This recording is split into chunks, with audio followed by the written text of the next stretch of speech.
বিবাহিত মহিলারা যদি নাকফুল না পরে তাহলে স্বামীর অমঙ্গল হয়, স্বামীর ক্ষতি হয়, স্বামীর হায়াত কমে যায়, এরকম একটা কথা প্রচলিত আছে। এই কথাটা কতটুকু সঠিক? এর জবাব হলো, ভাই, আল্লাহ সুবহানাহু ওয়া তাআলা প্রত্যেকটা ব্যক্তির হায়াত ঠিক করে দিয়েছেন। স্ত্রীর নাকফুলের উপরে স্বামীর হায়াত ঝুলে নাই। স্বামীর হায়াত আল্লাহ সুবহানাহু ওয়া তাআলা যা নির্ধারণ করে রেখেছেন তাই তিনি ভোগ করবেন, তার একদিন আগেও তিনি মরবেন না।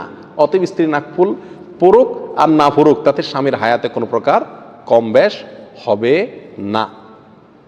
হিন্দুদের মধ্যে এই বিশ্বাস আছে যে স্ত্রী যদি শখা না পড়ে, স্ত্রী যদি চুড়ি না পড়ে, আপনার বিবাহিত স্ত্রী যদি আপনার নাকফুল না পড়ে অথবা এগুলো হারিয়ে যায় অথবা এগুলো ভেঙে যায় তাহলে স্বামীর কপাল পুড়ছে। এই ধারণা কাদের মধ্যে আছে? হিন্দুদের মধ্যে আছে। তো হিন্দুদের থেকেই এই বিশ্বাসটা আমাদের সমাজে কিভাবে যেন চলে আসছে। এই বিশ্বাস ইমানের সঙ্গে অসঙ্গতিপূর্ণ বিশ্বাস, বিধায় এটা বিশ্বাস করা যাবে না। নাকফুল বা চুড়ি এগুলা বিবাহিত মেয়েদের জন্য পরা উত্তম, স্বামীকে খুশি করার উদ্দেশ্যে বা নিজেকে সাজাবার উদ্দেশ্যে। অবিবাহিত মেয়েরাও যদি চায় তারাও পড়তে পারে, বিবাহিত মেয়েরা চাইলেও পড়তে পারে, আর চাইলে নাও পড়তে পারে, খুলেও রাখতে পারে। আর যদি ভেঙেও যায় বা হারিয়েও যায় তাতে স্বামীর কোনো ক্ষয়ক্ষতি হবে না, এরকম বিশ্বাস রাখা উচিত নয়। এটা ইমানের সঙ্গে সাংঘর্ষিক একটা বিশ্বাস। মানুষের ভালো এবং মন্দ এটা কার হাতে? আল্লাহর হাতে।